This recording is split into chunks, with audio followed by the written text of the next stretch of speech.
Welcome in, everyone, to today's edition of the Royals Rundown Podcast presented by Royals Review. I am Jake Milham, joined per usual by my illustrious co-host, the one, the only, Jeremy Greco. Jeremy, thanks for hopping on with me today for a early series finale special, I guess is one way to put it, right? Sure.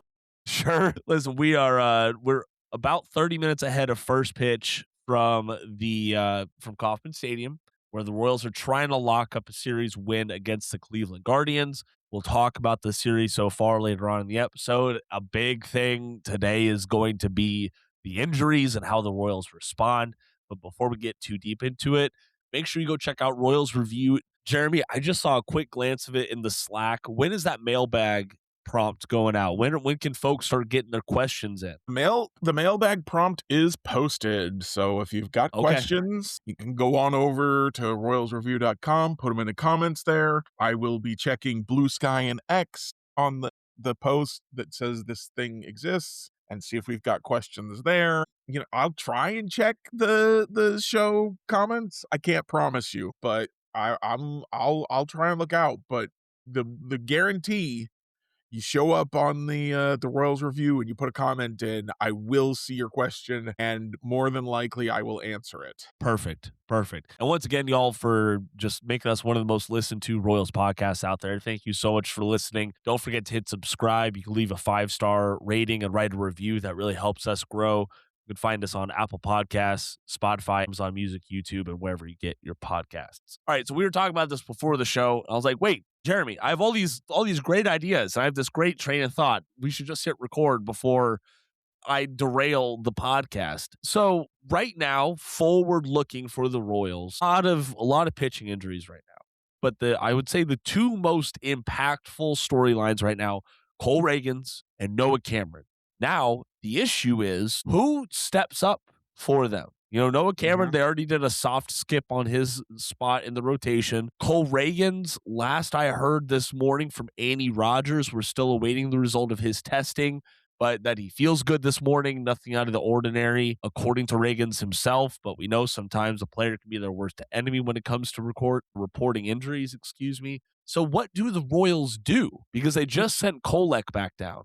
Real quick about Reagins, I do want to throw out there that the injury reported is triceps back of elbow. So if the indicator for Tommy John is forearm and it's not shoulder. So as far as pitching arm injuries go, this seems like it's probably one of the least scary ones, but also, I don't know what a triceps injury could indicate. So maybe it's more scary because we just don't know. But it doesn't seem like a Tommy John thing, and it doesn't seem like a shoulder thing. Hopefully, it's not going to keep him out long. Hopefully not. And if anyone knows about Tommy John, it's Cole Reagins. He's already had 2 in his playing career. And he said specifically it did not feel like that. Yes, he did. He did say that last night after the Royals loss. So here's what this boils down to. Like, who steps up? Let's say Cole Reagins, his next start is banged. Because right now, as I'm looking at the Royals' projected starters, Noah Cameron's spot is still TBA against the Detroit Tigers for this coming Sunday. It's Thursday. That seems a long time away. But, Cameron, he just threw a bullpen today, and kind of how he responds to that is going to determine if he's available. If he's not available, that looks pretty dire for the Royals. Right, Jeremy? Yeah, remember before the season started and everyone was saying, oh, we can just trade our pitchers. We don't need all these guys. We got too many pitchers. Yeah, about that. Obviously, Mitch Spence has not looked good in Omaha. Jason Black has been pitching exclusively as a reliever. Let's see. I pulled up the Storm Chasers roster to see who's been making starts. Stephen Kolek is an option, but they would have to put someone on the IL to call him back up in under 15 days. That's right. So if Reagins needs to go on the IL, they can call him back up. He can start Sunday. That's fine. But then you still need a replacement for Reagins, probably. The guys who have started 3 or more games in Omaha, Mitch Spence actually just started his 4th game today, but and prior to that, he had 3 starts to a 6.08 ERA. He did not look good in his sole relief appearance for the Royals. Ben Sears, who has never been on the big leagues, he would have to be added to the 40-man, but Jonathan India can go on the 60-man. Also, Ryan Bergert can go on the 60-man, so that's fine. They've got 40-man spots, but yeah. So, but Ben Sears has a 4.26 ERA, 3 starts, 3 relief appearances, 13 hits, 0.2 innings, 6 walks, 6 strikeouts. Probably not the guy I'm going to call up. Ryan Bergert has. Sorry, go ahead. No, it's before I'm going to derail it right here. Here's a cloud that's hanging over the whole thing. After that Sunday game, the Royals have an off day in Chicago. Could we just see a traditional bullpen game on Sunday and maybe push Cameron's, even if he's feeling good, right? Even if he's feeling like he's ready to go for Sunday, you just push him into Reagins' spot if need be, right? The bullpen day really scares me with this bullpen. It does. It should. They've been pitching better, but I don't have any faith that if you ask 5 or 6 or more of them to pitch, that you're going to get 5 or 6 or more good appearances. But just to finish going through the starters in Omaha, Ryan Bergert had 3 starts. He's done. Kolek, we've talked about. Avila, we've talked about. Ryan Ramsey, 7 games, starts. Does have a 4.7 ERA. Remember, the run environment is a little inflated in AAA. He has 27 strikeouts, 13 walks in 30 2/3 innings, 32 hits. He has given up 5 home runs. Yes, Ooh. yes. Yeah. And then there's he Aaron had a pretty good Sanchez. start last night. What's that? He had a pretty good start last night. Okay. Ryan Ramsey. Aaron Sanchez, who has 7 starts, 8.77 ERA. Need I say more? No, I'm good. I'm good on that. The run environment is inflated in Omaha, but not that much. Yeah, absolutely. Absolutely. So if you had to pick one of these starters, who would you pick? Right now, I would pick Ramsey. Yeah, I think that's who I would pick too. I've never even heard. Who in the heck is Ryan Ramsey? Who in the heck is Ryan Ramsey, he says, folks. He was drafted by the Royals, it looks like. Yeah, that he was. I'm blanking on his draft year. He's, we always get these prospects that kind of, quietly come up. What's that? He was drafted in round 13 of the 2022 draft. Gotcha. He's only 25. I don't know. He might be interesting. I feel like he's probably oh gosh, who is that guy that they called up that I really liked, and he was really good in his first start, and then he wasn't very good after that.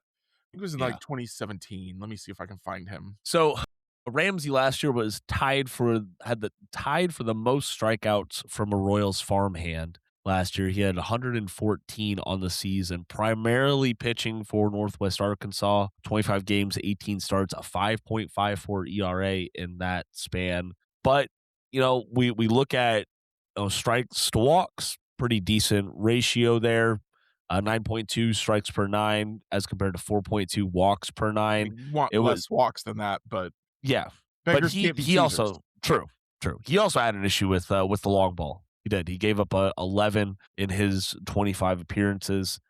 And he doesn't have stellar track record when it comes to preventing runs. I ain't gonna sugarcoat it. But the guy I was thinking of was Eric Skoglund. Yeah, that's right.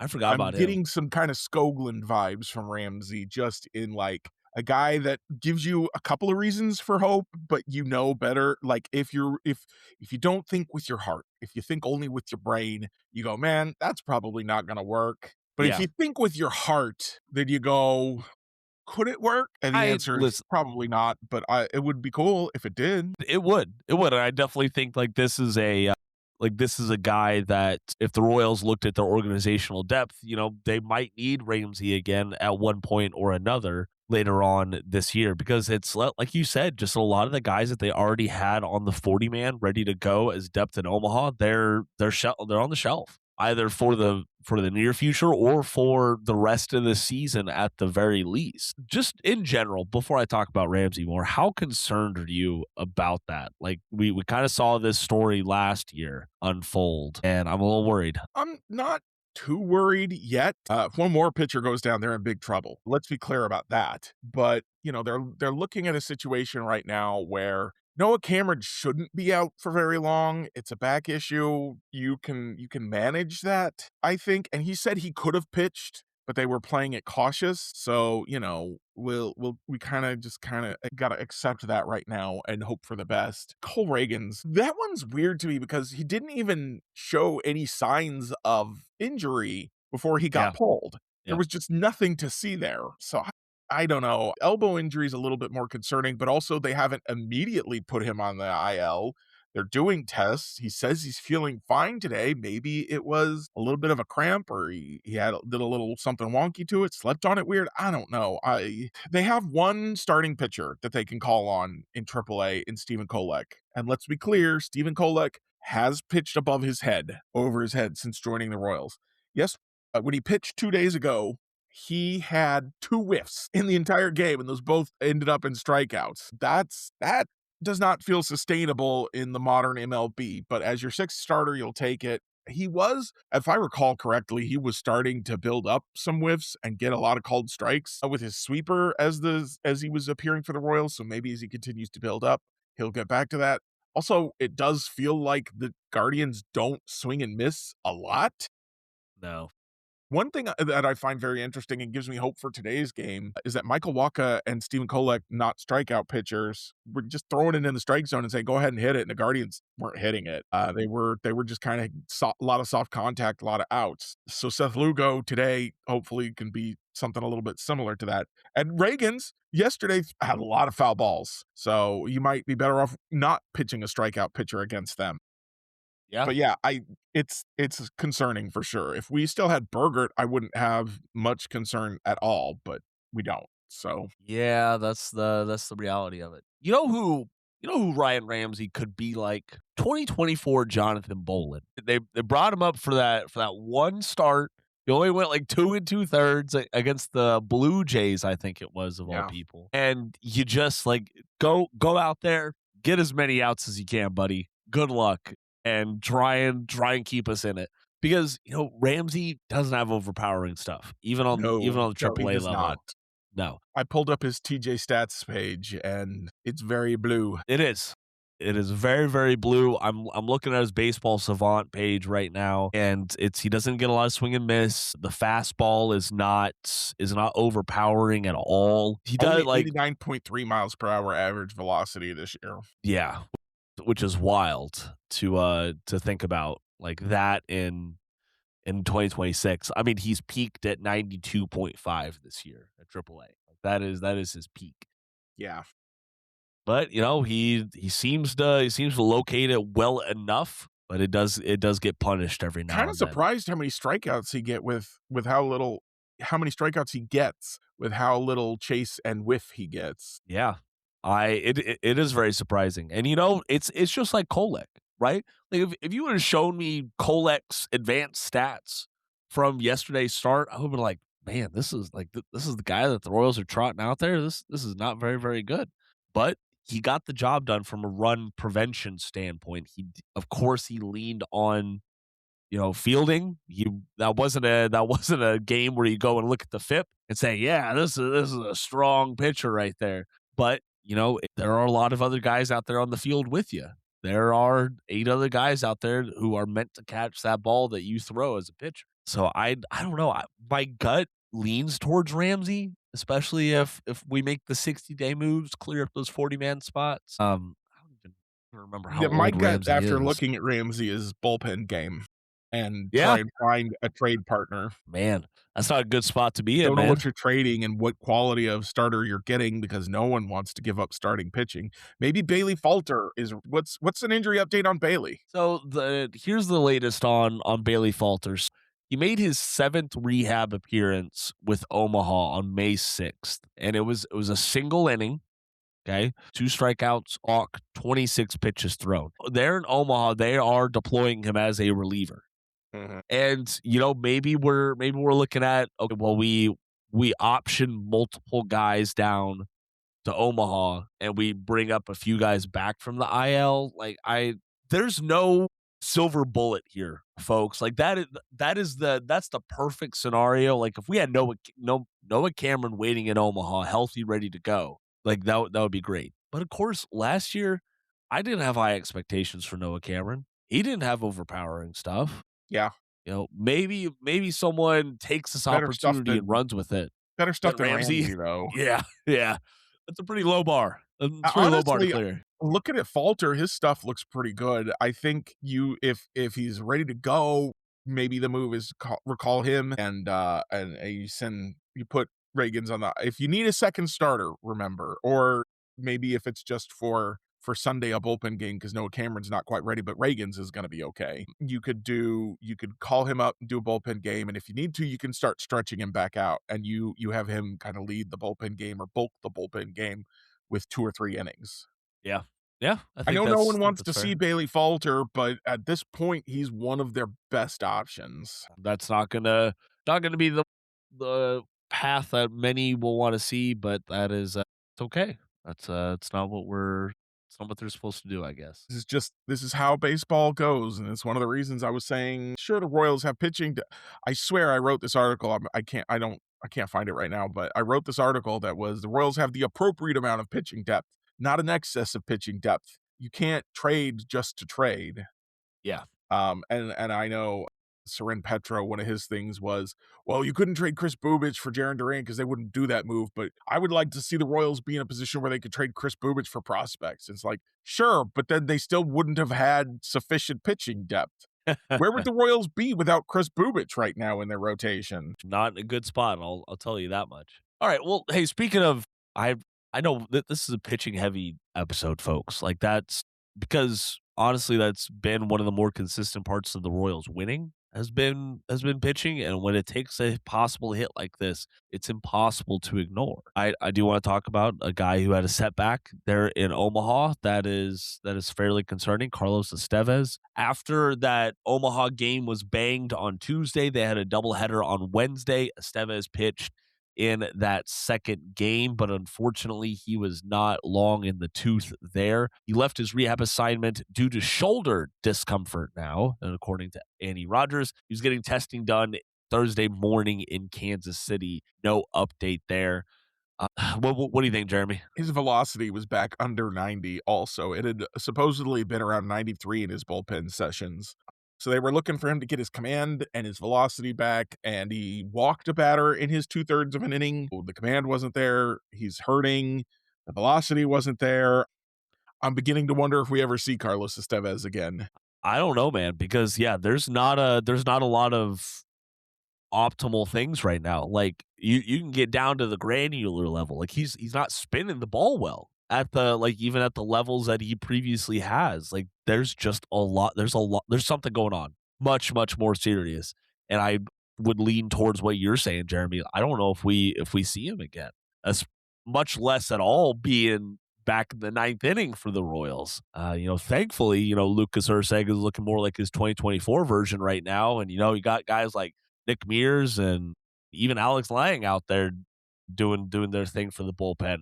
I do want to talk about one of the newer faces in the bullpen though, because this is news to talk about. Congratulations to Eric Cerantola making his MLB debut, a guy who we talked about on this podcast before. A lot of high ceiling stuff there, but of also very low floor, especially when it comes to command. But he allowed one hit, had a walk, but he struck out two batters in a scoreless ninth inning against the Guardians on Wednesday. If you don't know who Cerantola is, he is lovingly called Big Red, originally from Canada, and the 26-year-old has slowly matriculated through the Royals system. I think he was the first former Columbia Firefly to make their MLB debut this year. But he was doing great things for Omaha. He wasn't walking a bunch of batters at a 1.42 ERA in his 12 and 2/3 innings pitched, and a good start, a very very good start. We'll see what he looks like in 5 more appearances though. Jeremy, anything to say on Cerantola? I've just pulled up his AAA TJ stats stuff. Man, he struggles with throwing strikes.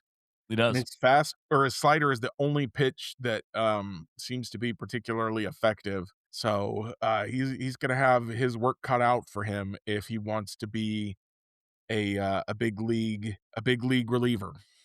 Yeah, yeah. Strikeout rates his K. Oh wait, I'm sorry. I was looking at his K minus BB and going, that's not a good strikeout rate, but it is a very good K minus BB, so it's fine.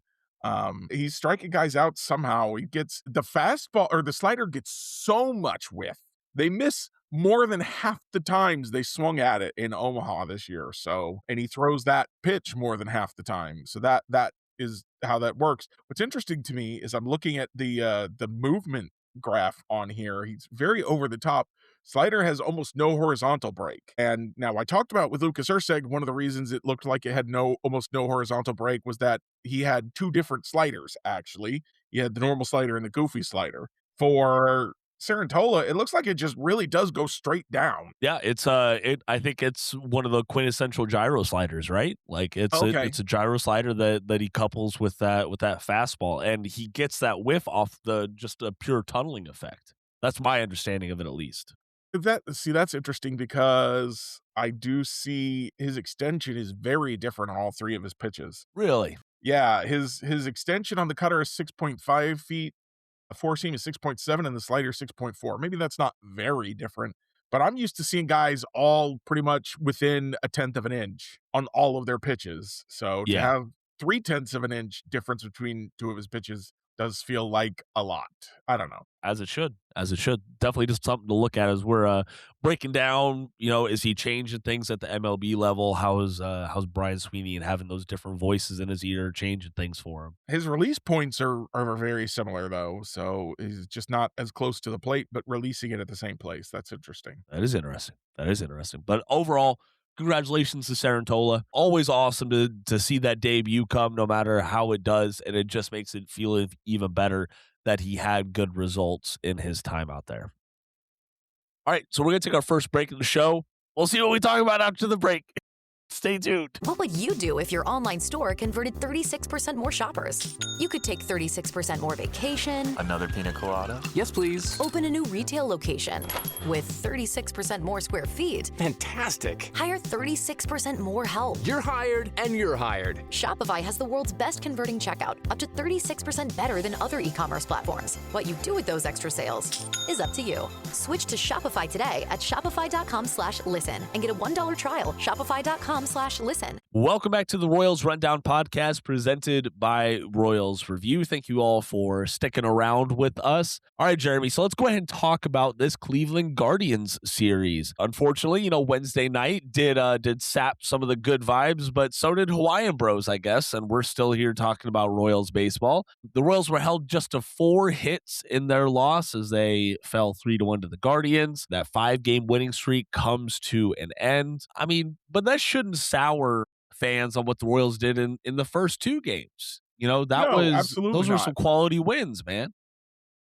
In fact, I was going to say that after winning the first 2, before the series started, I said the Royals kind of, as much as you need to do anything, they need to go 5-5 over this 10-game stretch against AL Central opponents. After winning the first 2 against Cleveland, I adjust that up. I think they need to go 6-4 now, and anything less than that is going to be a disappointment. They lost yesterday. It's hard to sweep a 4-game series. Cantillo just always kicks the Royals' butts for some reason. I thought his changeup was really working last night, and that was just throwing everybody off. I went and looked at his season line for his changeup, and I was like, that changeup's got to be deadly, right?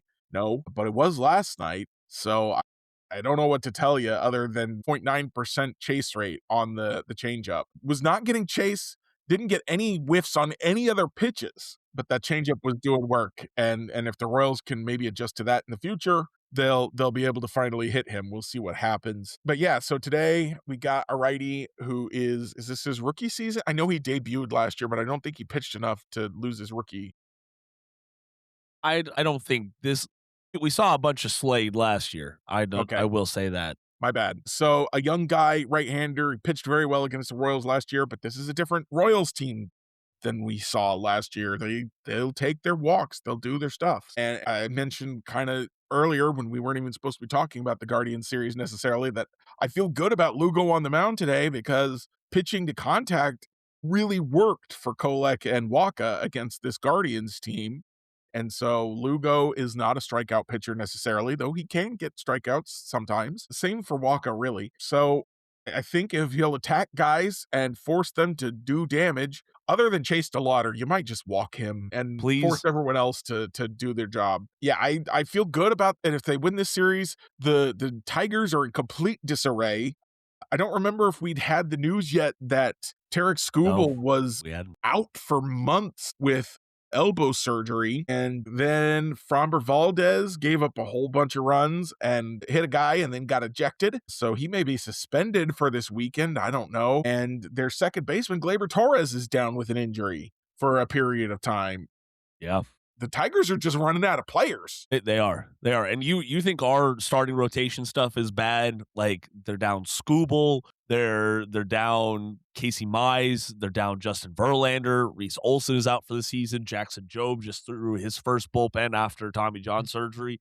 Like they are scrapping for innings up there in Detroit, and that spell like that makes them a lot less scary, I will say. Yeah, so if Sunday's a bullpen game for both teams, that could be wild. Oh, and Jack Flaherty, by the way, has been awful, and he's like Yeah, that's he right. and Cater Montero are the only starting pitchers who have managed to stay healthy, I think.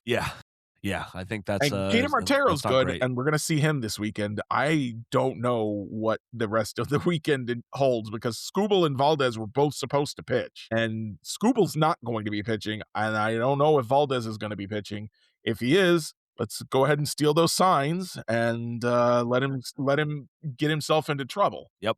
So just to clarify with the Royals side of the things for this upcoming weekend, Chris Bubich is getting the ball on Friday, and then Michael Wacha is scheduled for Saturday. That TBA, that's partially what we were talking about because that should be Noah Cameron's turn in the rotation, and we'll see how his body responds to his bullpen from today. I hope that we see him on Sunday, but if the Royals want to be super careful or depending on what goes on with Cole Reagins, they might bump him from Sunday to maybe Tuesday starting against the White Sox. We'll have some more information on that in our next episode, so make sure you subscribe or follow us wherever you're listening so you don't miss that episode.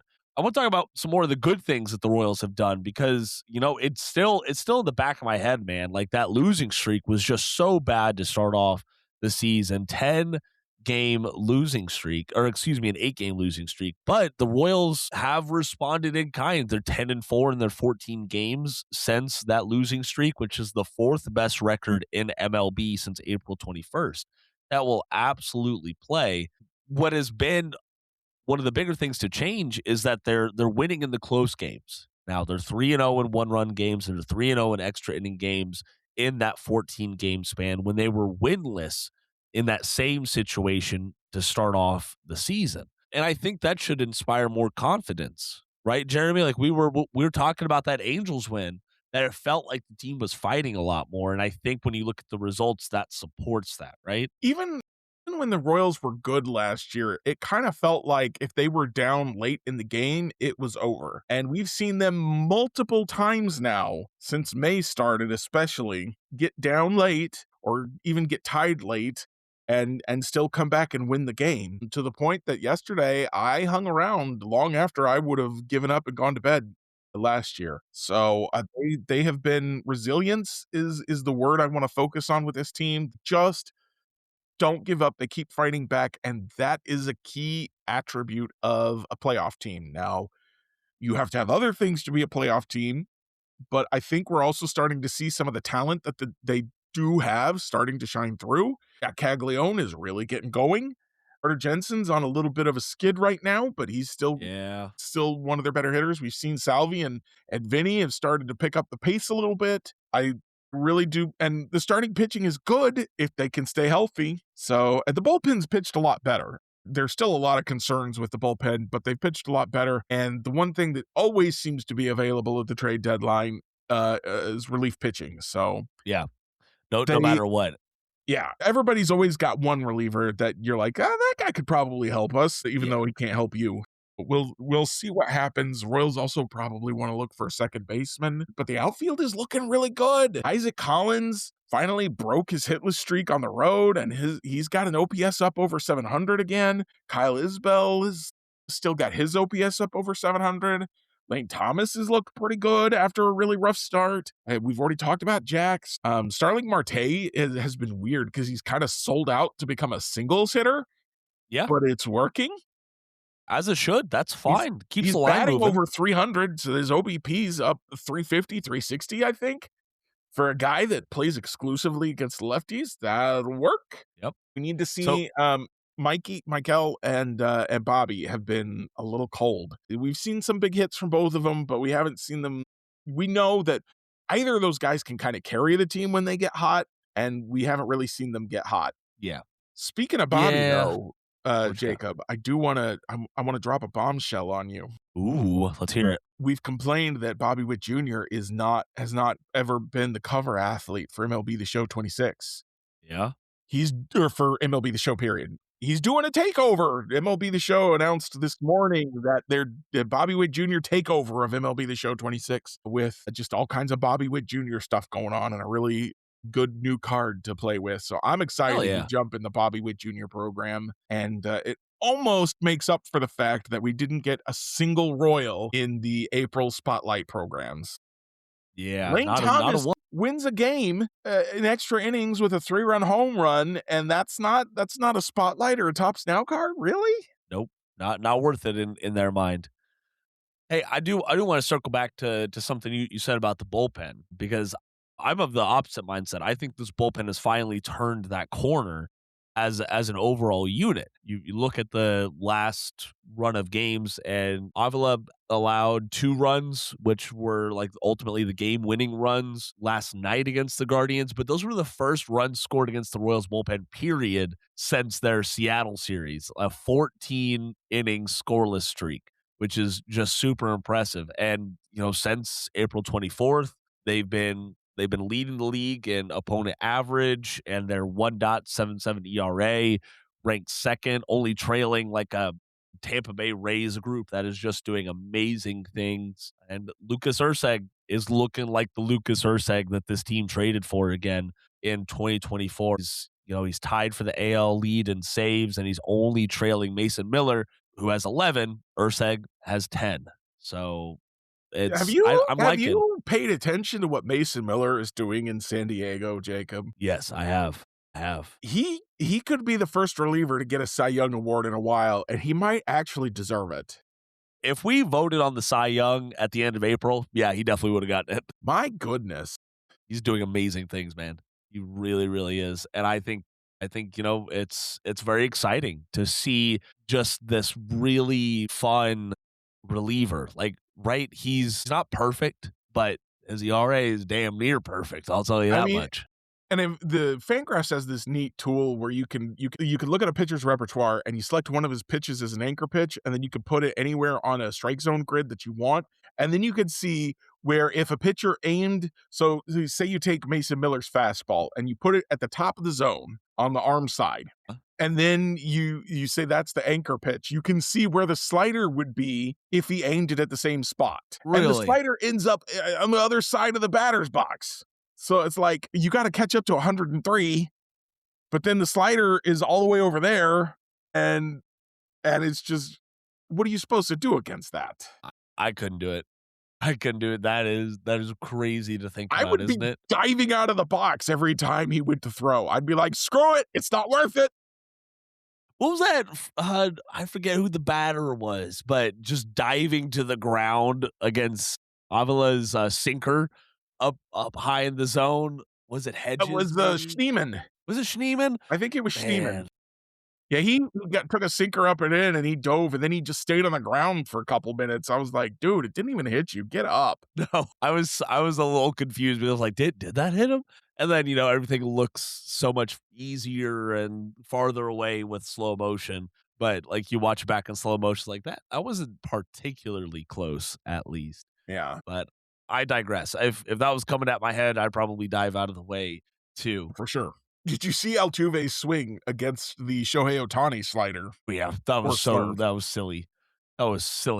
That's the only way to put it. It was a whole Altuve outside. Yeah, that it was. Height-wise. Yep. Which, speaking of Shohei, he finally looked a little mortal. That's the way I put it in the rumblings yesterday, was Shohei looked a little mortal with his hitless streak that he had going on. I heard he's pitching today, and for the second time this year, he's pitching and not hitting in the same game.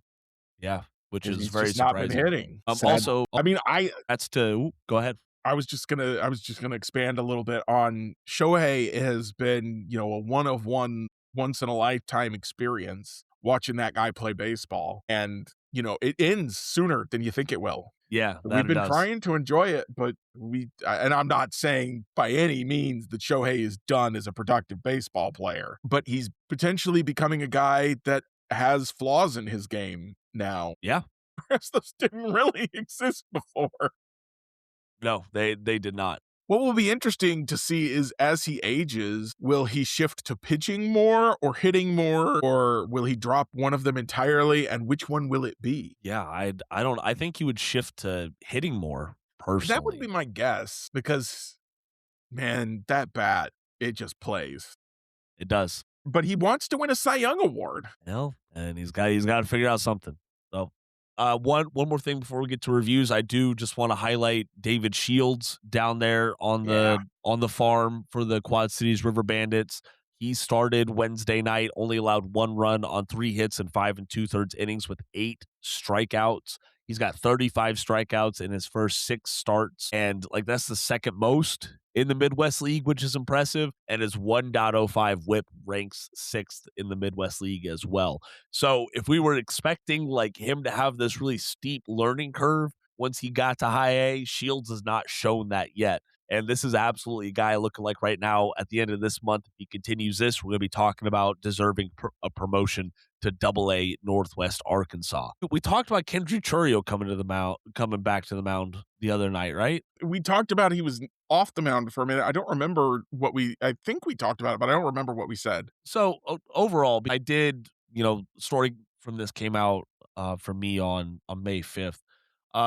Churio, top Royals pitching prospect according to MLB Pipeline for good reason. Still just 18 years old, still low A Columbia, so a good ways away. He did get back to the mound for low A, but he only tossed 48 pitches. It was his second shortest start of this season. He was dealing. He was rolling. He allowed the 1 solo home run in the 3rd, and that was it. And they pulled him after that. From who I've talked to about this, there's no injury concern, but rather there is a workload management element here. Churio's still a very, very young prospect, still pushing 60 innings now pitched professionally as an 18-year-old is a lot.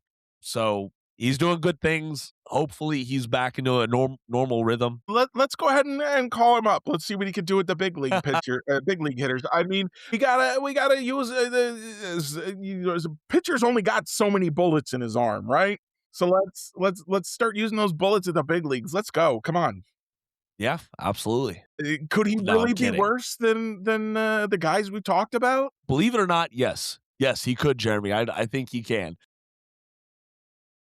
You ready to get to some reviews? I guess. All right. Well, I'll go ahead and kick us off here. A few weeks ago, I picked up a book at Barnes & Noble called Mathletics, How Gamblers, Managers, and Fans Use Mathematics in Sports. This is the 2nd edition from Princeton University Press. We've got a trio of just well-known, well-thought-out professors to sit down and talk about how math is used to improve performance and predict outcomes in professional sports. A couple of years ago, I reviewed a book that explained all the advanced stats in baseball. I'm sure that's due for an update. But if you want to look at ones that talk about just sports in general and how they came to be, whether it be baseball, American football, or soccer, basketball, anything like that, it's a pretty thick book, and I like how it's very anecdotal heavy, and I highly suggest it. If this is something you're interested in and want to see some of the guts of it written down, this is a good place to start. So Mathletics, check it out. Jeremy, over to you. I haven't really had a lot of time to watch anything new lately, so I will review a new drink that I've been drinking. Mountain Dew has a dragon fruit flavor that they came out with. That's pretty solid. It's no Pitch Black, which was my favorite Mountain Dew flavor of all time, and I still miss. But it's very good. Actually, I don't like normal Mountain Dew, and I don't like Code Red, which are the two biggest, longest running, most popular Mountain Dews. But pretty much every other Mountain Dew flavor I've enjoyed quite a bit. And I'll throw in a bonus for you here. Fanta has a new sour cherry flavor. Ooh. And that one, that might be my favorite soda right now. I got to be careful with both of these because there are no diet versions of either of these. So I'm going full sugar here, but man, no caffeine in the sour cherry one either. So you can have that for dessert or something and not risk being up all night long. But yeah, dragon fruit Mountain Dew and sour cherry Fanta. Very tasty. Okay. Love to hear it. Love to hear it. Alrighty, folks. Well, that is going to do it for us today on the Royals Rundown podcast. Thank you so much for listening. Once again, don't forget to hit subscribe. You can leave a 5-star review or just write a review. It helps us grow as a podcast. You can find us on Apple Podcasts, Spotify, Amazon Music, YouTube, or wherever you get your podcasts. If you're listening on Spotify, I highly suggest you drop a comment down there. Let us know what you want us to talk about. And as the tool actually lets us read comments, we will read your comments. And Jeremy's really much, much, much, much better at responding to comments than I am. So if you ever want to get in touch with us, you know where to do so. Our links are down in the show notes below. I am Jacob Milham. They're Jeremy Greco. Thank you for joining us. And until next time, go Royals. I drive my bus in a busy city. That's why road safety is so important to me. I know that I must slow down and be extra careful when I make a wide turn. Buses need more room than cars. Everyone can help keep our roads safe. Next time you're driving, remember to give buses plenty of time and space to finish turning before driving ahead. Let's all plan to share the road safely. Learn how at www.sharetheroadsafely.gov. If you like the show, please take a moment to rate, review, and subscribe. It really does help the show to grow. Thank you for listening.